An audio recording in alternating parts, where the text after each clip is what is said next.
Well, guys, I know you're going to be so disappointed to hear this, but this is the 10th and final cellular energetics lesson. So we're finally reaching the end of AP Biology Unit 3.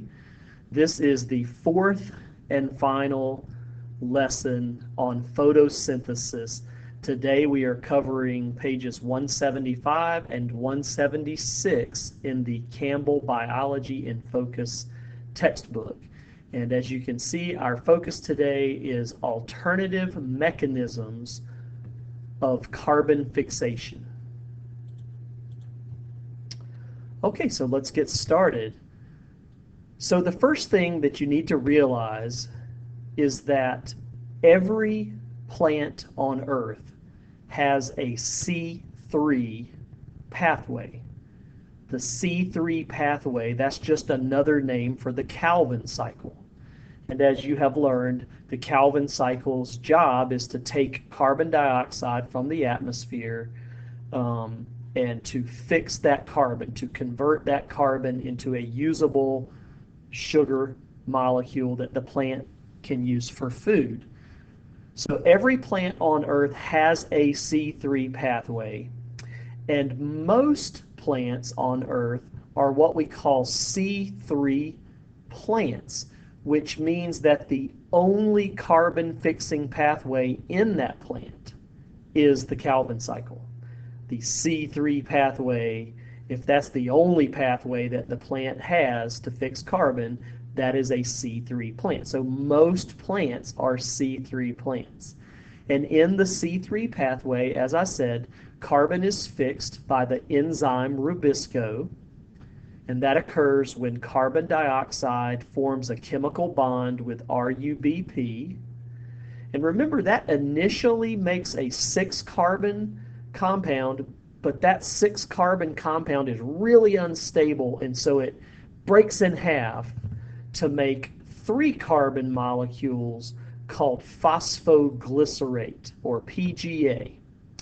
And because this 3-carbon PGA is the first stable organic compound made in the Calvin cycle, we refer to the Calvin cycle as the C3 pathway.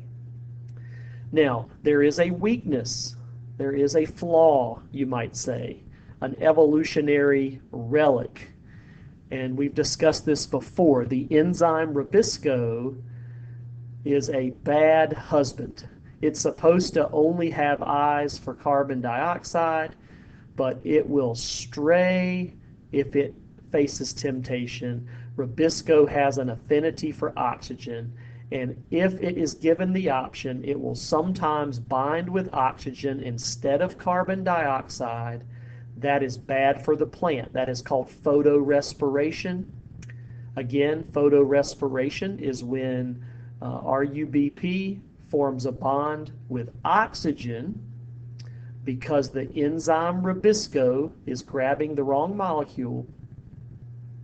And so instead of a series of events leading to the production of glucose, you get some unusable product that doesn't get us any closer to making glucose, and it uses up a bunch of ATP. So it's wasteful, it uses up excess energy, and it delays the production of glucose. Basically, the bottom line, photorespiration greatly reduces the efficiency of the Calvin cycle. And that's just a fact that plants have had to deal with for millions and millions of years, and they just have to put up with it. The enzyme rubisco initially evolved in very early photosynthetic organisms, photosynthetic ancestors, on a planet that didn't have much oxygen in the atmosphere. So photorespiration was a non-issue in those days when there was not oxygen present in the atmosphere. Photorespiration was not a problem. It only became a problem after many millions of years of photosynthetic activity as oxygen began to accumulate in the atmosphere. So nowadays on the modern Earth, where 21% of our air is oxygen, photorespiration is a very real problem. Most plants just have to kind of put up with it, and they really don't have any way around it. So as I said, most plants, C3 plants, just have to live with photorespiration. And for most plants, that's okay. You know, plants have done pretty well. We've had land plants growing on the earth for something like 500 million years, and they've done quite well, even despite this flaw, this reduced efficiency that's sort of inherent in the Calvin cycle. But if a plant is trying to survive, struggling to survive in an extremely hot environment, or an extremely dry environment, or maybe both. Maybe it's the desert and it's both hot and dry. Under those conditions, the inefficiency that is brought on by photorespiration can be too much for the plant to take. And plants for a long, long time would have had a very hard time surviving in tropical climates, desert climates, unless they could find a way around the photorespiration problem. And so that's what we're going to discuss today. Is in some plants, specifically we're going to talk about C4 plants, and we're going to talk about CAM plants. An alternative way of fixing carbon has evolved. So C4 plants, just to kind of give you a quick preview, what's going to happen in a C4 plant is a pathway called the C4 pathway is going to occur in mesophyll cells in the middle of the leaf. And in this pathway, carbon dioxide will be grabbed up and fixed by an enzyme called PEP carboxylase instead of Rubisco. And a chemical reaction will occur where carbon dioxide is going to combine with a chemical called phosphoenol pyruvate instead of RUBP. So this is not the Calvin cycle. This is a separate pathway called the C4 pathway. Now these plants, these so-called C4 plants, they still have a Calvin cycle, but they operate the Calvin cycle in a totally separate cell. And I'll show you where this is, the bundle sheath cells. And in those bundle sheath cells, there's going to be a low concentration of oxygen, so very low chance of photorespiration, and a very high concentration of carbon dioxide, which is really perfect for the Calvin cycle. Basically, what this plant is doing is moving the Rubisco enzyme away from temptation, moving the Rubisco enzyme into a totally separate cell called the bundle sheath cell, and not allowing that Rubisco to grab oxygen. The enzyme PEP carboxylase that I mentioned before has a very high affinity for carbon dioxide, but a low affinity for oxygen. So PEP carboxylase, unlike Rubisco, PEP carboxylase is a very faithful husband. PEP carboxylase will usually only bind with carbon dioxide. So this is going to greatly reduce the occurrence of photorespiration. There are, in fact, two main advantages that C4 plants have. Photorespiration is greatly reduced and minimized.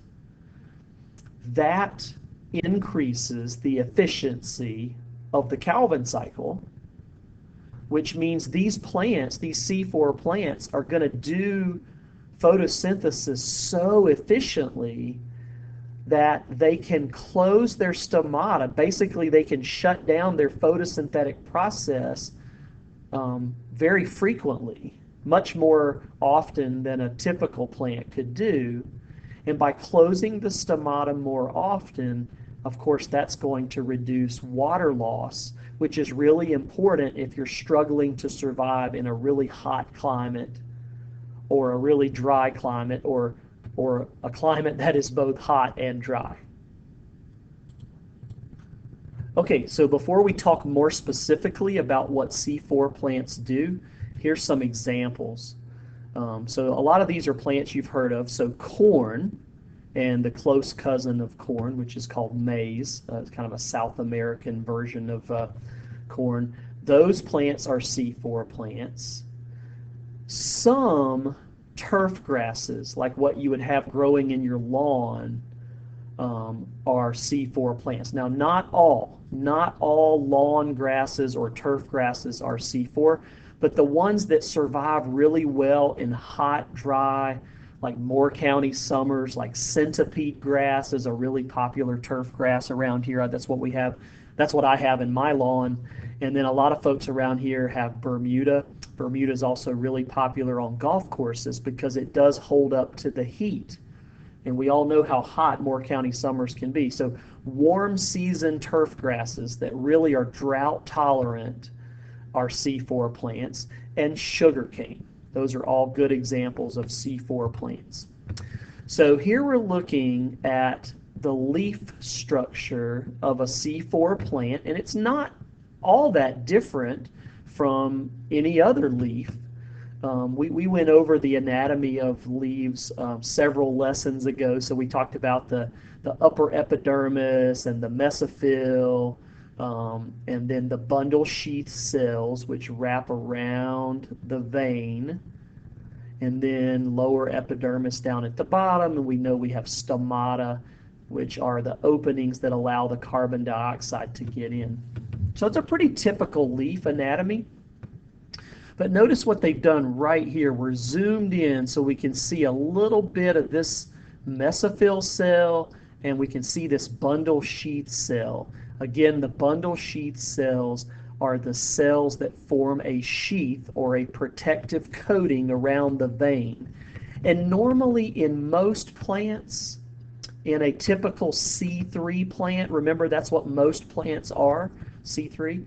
In a C3 plant, the bundle sheath cells really don't have a special job. They are literally just a protective coating that wraps around the vein.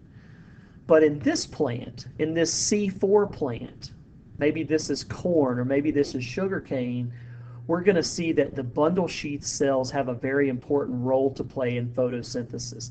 So we're going to zoom in on this little area right here. We can actually see three cells. We've got a mesophyll cell right there, a bundle sheath cell, and then this would be part of what they're calling the vascular tissue. This would be like a phloem tube that the sugar is going to go into after photosynthesis. So this is a C4 plant.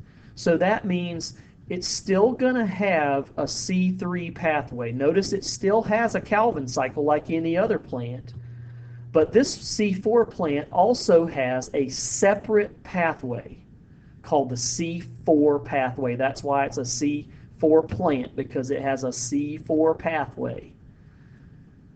Notice the C4 pathway, which is this little loop, is happening almost entirely in the mesophyll cell, whereas the C3 pathway, the Calvin cycle, is happening in a totally separate cell, the bundle sheath cell.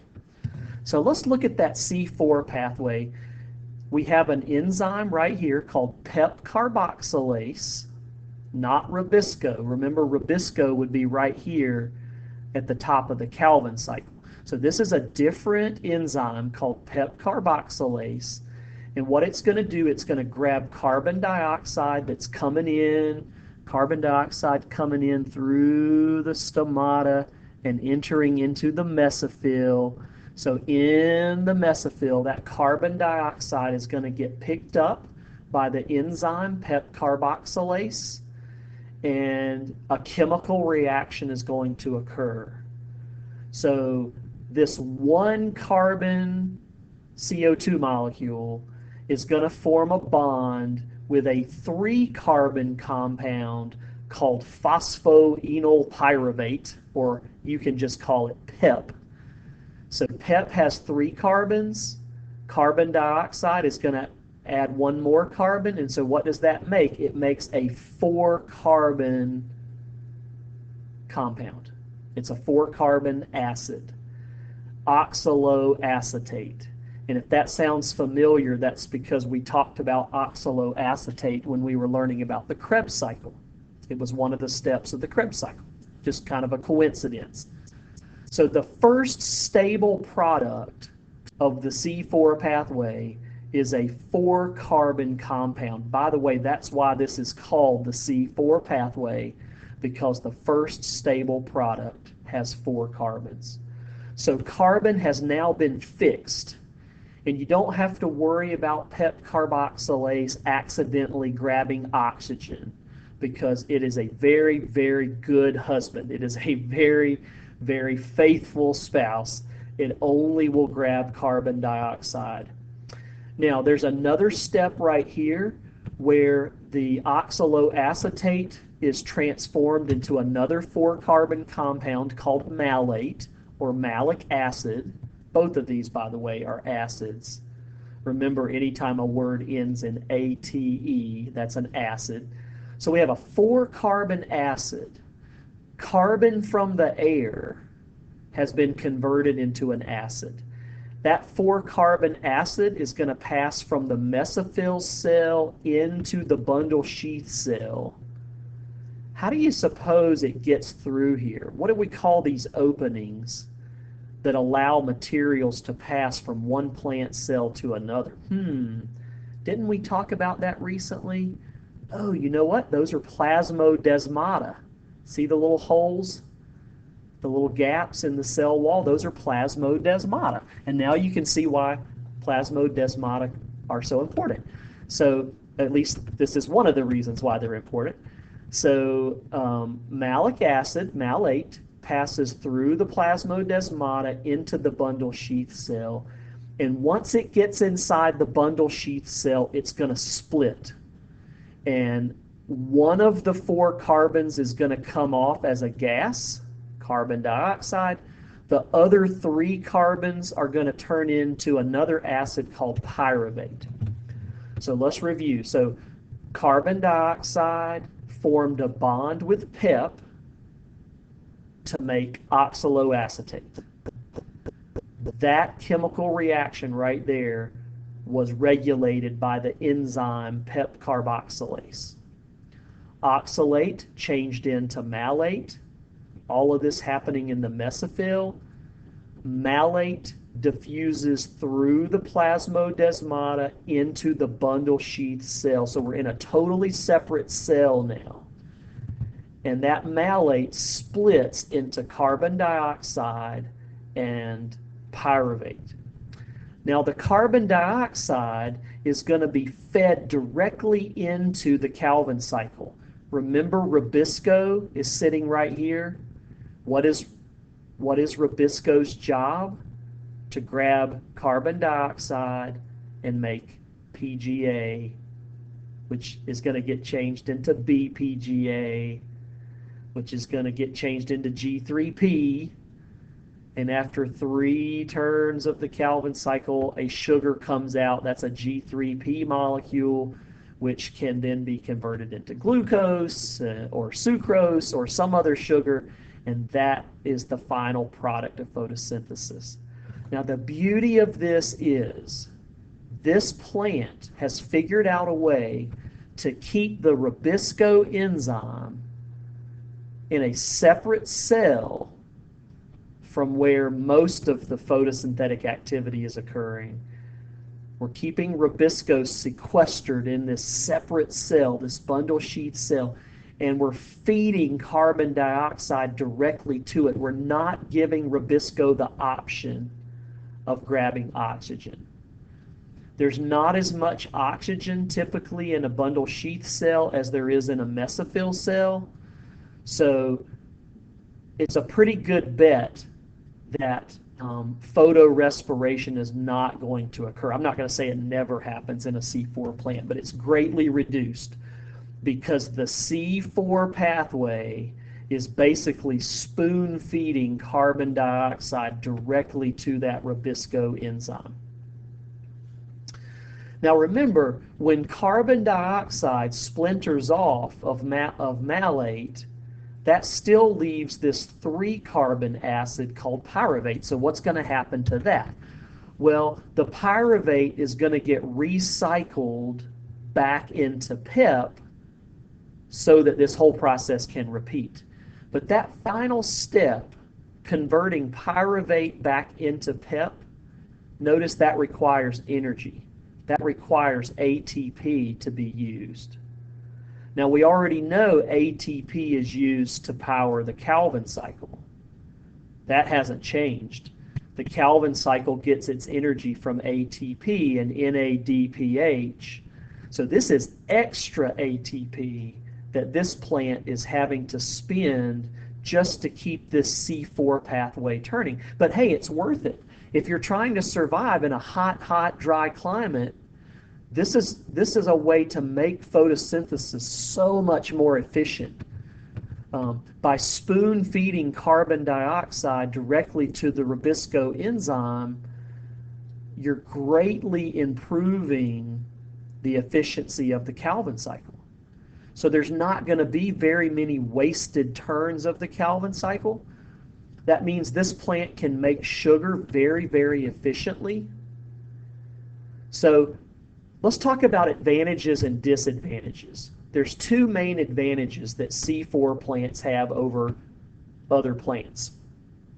These are advantages that C4 plants have over regular C3 plants.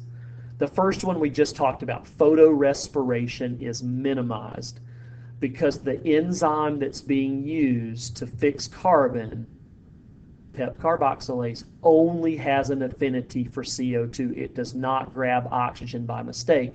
And the Rubisco enzyme is being forced to grab carbon dioxide. It's not being given the opportunity to grab oxygen. So photorespiration is minimized, greatly reduced. The secondary advantage is by improving the efficiency of the Calvin cycle. These plants can make so much sugar so fast that they can actually afford to take a break from photosynthesis. This plant can actually close its stomata during the hottest part of the day because it made so darn much sugar in the early cool morning time that it just doesn't have to do photosynthesis all day long like a typical plant. So it can close its stomata more often than most plants do. And by closing the stomata more often, see, that's going to conserve water. That's going to be less water escaping and evaporating out of the leaf. So you might wonder, wow, if this plant, this corn or this sugarcane plant has such a tremendous advantage, 2 advantages that other plants don't have, why hasn't this evolved in other plants? Why don't all plants do this? And the reason is there's a trade-off. There's a distinct disadvantage to being a C4 plant. And it might not seem like much to you, but it can be a big deal. A C4 plant has to use extra ATP, like I mentioned before, right here in this step right here. When pyruvate is recycled back into PEP, that takes extra ATP. That's over and above the ATP that are already required to run the Calvin cycle. So that expenditure of extra energy is simply not worth it. From an evolutionary standpoint, it doesn't make sense to spend that extra energy unless you have to. Now, if you're a plant struggling to survive in the tropics where it's really hot, or in the desert where it's hot and dry, then it's worth it. Because then you need to improve the efficiency of photosynthesis at any cost, and it's worth expending that extra energy. So if you're living in such a harsh climate that you either run a C4 pathway or die, then it's worth it.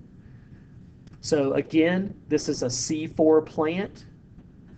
It has both a C4 pathway, that's this one right here, and a C3 pathway, which remember is the Calvin cycle.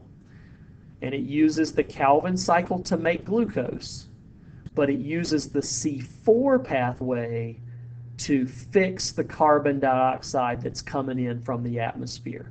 C4 plants run the C4 pathway in the mesophyll, and they run the Calvin cycle in the bundle sheath cells.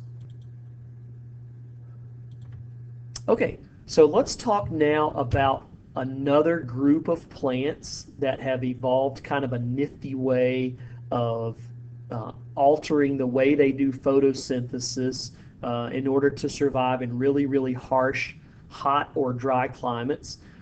And we already talked about C4 plants like corn and sugarcane and centipede grass. Now we're going to talk about CAM, C-A-M, CAM plants. Now, as you might have guessed, the CAM is an acronym. It stands for crassulacean acid metabolism. Like, what the heck does that mean? Well, don't be intimidated by the name. All it means is that these plants are going to use a C4 pathway to make 4-carbon acid, just like the C4 plants did. That part is the same. And the reason they're called crassulacean is because the very first plants that were ever discovered that do this were in a group of plants, a plant family called Crassulacea. And that's a botanical name. You don't really need to know this, but a good example of a crassulacean plant would be a jade plant. And some of you might be familiar with those. Some people have jade plants as potted house plants, but they're a type of plant called a succulent. They have really fat, thick, water-retaining leaves, and so they're really good at surviving in hot, dry climates. So that just happened to be the first plant family that was ever discovered that did this type of photosynthesis. Now we know there are other plants that also do the same thing. And so we just collectively refer to these as CAM plants. Now, the first thing you need to know about CAM plants is just like C4 plants, they have a C4 pathway. It is the exact same C4 pathway that you just learned, this one right here. So CAM plants also have a C4 pathway. CAM plants also have a C3 pathway, which is the Calvin cycle. So there's a lot in that. CAM plants have a lot in common with C4 plants. They both have a C4 pathway. They both have a Calvin cycle or C3 pathway. Okay, so let's do a quick overview. CAM plants run their C4 pathways completely 100% at night. And that's important because that's the only time that a CAM plant ever opens its stomata. Now that's different. That's different than any other plant on Earth. CAM plants only open their stomata at night when the sun is down and it's cooler. That's the safest time to have the stomata open because you don't have to worry about evaporation of water. These plants use their C4 pathway to make malate or malic acid, just like C4 plants do. But instead of sending the malate into a separate cell, instead of pushing the malate down into a bundle sheath cell, these plants simply store the malate in little vacuoles inside the mesophyll. So CAM plants don't really use bundle sheath cells. Everything happens in the mesophyll cell in a CAM plant. Carbon dioxide is extracted from the malate just like it is in a C4 plant. But for CAM plants, this only happens during the day, and the stomata are always closed during the day. Of course, this is going to result in extreme water conservation. If you never ever open your stomata during the day, You don't have to worry about massive water loss when the sun is beating down on your leaves. But it does have a disadvantage. CAM plants have the same disadvantage that C4 plants do. Because they are maintaining a C4 pathway, they have to spend extra ATP to keep that going. But the biggest difference, as you will see, the biggest difference between a C4 plant and a CAM plant is the CAM plant runs both pathways, C4 pathway and C3 pathway, in the mesophyll cell. They do not push the malate down into the bundle sheath cell like the corn and the sugarcane did. So we're talking about plants that need an extreme strategy for conserving water. Of course, what kind of plants would do that? I can't believe I forgot to put a picture of a cactus here, because a cactus is a great example of a CAM plant. And I just wasn't thinking. I did put some other good examples, like I mentioned the jade plant. See how thick the leaves are? That's for water conservation. Jade plants are CAM plants. A lot of us are familiar with aloe plants. A lot of people keep those in their kitchen, like in the windowsill of the kitchen. That's a CAM plant. And of course, we all know what pineapples are. The plant that produces pineapples is also a CAM plant. And even though I didn't put a picture, all cacti, all different kinds of cactus, are also CAM plants. Okay, so what does a CAM plant do? Well, remember what I said.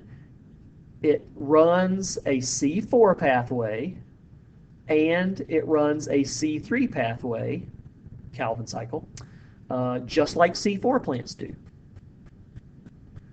But instead of running these two pathways in two separate cells, right? Instead of running the C4 pathway in the mesophyll and then running the Calvin cycle in the bundle sheath cell, CAM plants don't do that. They run both pathways in the mesophyll, but they separate them by time of day. So the C4 pathway happens at night, Calvin cycle happens during the day. So let's say it's nighttime, nice and dark outside, much, much cooler in the desert, so that the stomata are going to be open. Air is going to come in to the mesophyll. Carbon dioxide is going to diffuse into the mesophyll cell. It's going to be picked up by the enzyme PEP carboxylase. Remember the chemical reaction. A 3-carbon PEP is going to combine with carbon dioxide, 3 carbons plus 1 carbon, to make a 4-carbon oxaloacetate. 3 carbons plus 1 carbon makes a 4-carbon acid. That's why it's a C4 pathway. Boom, right there. Oxaloacetate gets converted into malate or malic acid, same thing. But instead of sending that to the bundle sheath cell, it's going to get pushed into a storage vacuole, and it's going to stay in the same cell right there in the mesophyll. This whole process happens in the mesophyll. So all night long, this plant is leaving the stomata open, taking in as much carbon dioxide as it can, and converting that carbon dioxide into a 4-carbon acid. Where does that acid go? It goes into a vacuole. Now the next day when the sun comes up, the stomata close. So no more CO2 coming in during the day. While the stomata are closed during the day, the plant is going to run the regular Calvin cycle, the C3 pathway. Where does it get the carbon dioxide to run the Calvin cycle? It gets it from the acid that was stored the night before. So see what happens during the day. The malate, the malic acid, is taken out of the vacuole, and carbon dioxide is extracted from the malate, and right there in the same cell, still in the mesophyll cell, That carbon dioxide is fed directly to rubisco, which kickstarts the Calvin cycle. And this would be a fairly efficient Calvin cycle, even though there might be some oxygen floating around. Basically, you're sort of spoon feeding the CO2 directly to the rubisco, so you're going to have a fairly efficient Calvin cycle making lots and lots of glucose. Now remember, when carbon dioxide is extracted from malate, that still leaves 3 carbons that are unused, and that's pyruvate. Okay, so what happens to the pyruvate? It gets recycled back into PEP, phosphoenol pyruvate, so that it can be reused the next night when the sun goes down again, and this whole process repeats. Now you remember there is a disadvantage when you run a C4 pathway. The plant is having to use extra ATP right here to convert pyruvate back into PEP. That's extra energy that's required. That's over and above the ATPs that are already being used to run the Calvin cycle. So this is a tremendous advantage if you are trying to survive in the desert in extremely hot, dry conditions. It's an advantage because the plant is only opening its stomata at night. It is never opening its stomata during the day. That's going to be extreme water conservation. But there is a trade-off, and there's a reason why not all plants do this. There's a reason why most plants on Earth are still just plain old C3 plants that don't even have a C4 pathway, because there is a disadvantage anytime you maintain a C4 pathway. That's going to require extra ATP. That's an extra expenditure of energy that's required. And it's only worth it if you're struggling to survive in a desert or an extremely hot, extremely dry climate. Okay, so we are almost finished. The last thing I'd like to do is to just do a side-by-side comparison of a C4 plant. I'll use sugarcane as my example, compared to a cam plant, using pineapple as my example. And what you notice when you look at them side by side is, hey, there's a great deal of similarities. Both C4 plants and cam plants use the enzyme PEP carboxylase. PEP carboxylase would be sitting right here. PEP carboxylase right here. They both use PEP carboxylase to fix carbon as it comes in from the air. Both types of plants run a C4 pathway first, and then they run the C3 pathway.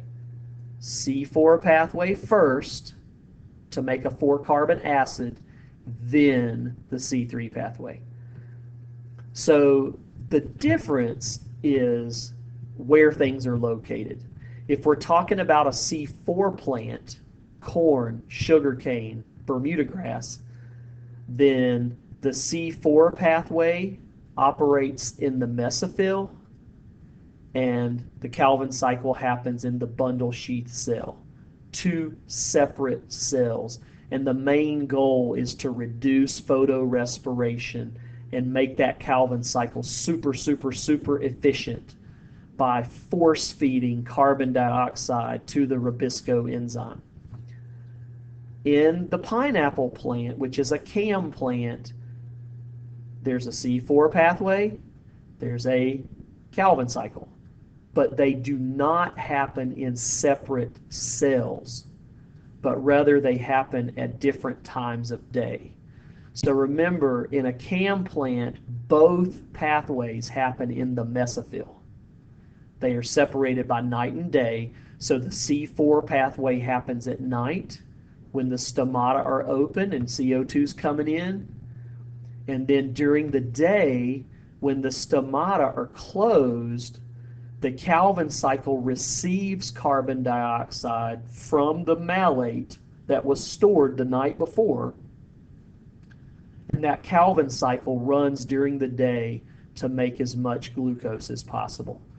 Now this does result in some improvement in the efficiency of the Calvin cycle. There's some reduction in photorespiration in CAM plants, but the main advantage that CAM plants have over other plants is extreme conservation of water. Well, guys, we have reached the end of Unit 3 in the AP curriculum, Cellular Energetics. We've reached the end of our photosynthesis series of lessons as well.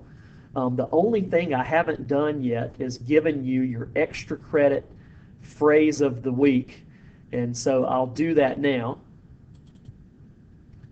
Okay, are you ready? Your extra credit phrase for this week. First 10 to email me this phrase get a little bit of extra credit. And here goes. Well, hang on. Here goes. Cam knows how to handle the heat. Cam knows how to handle the heat. Have a great day, guys.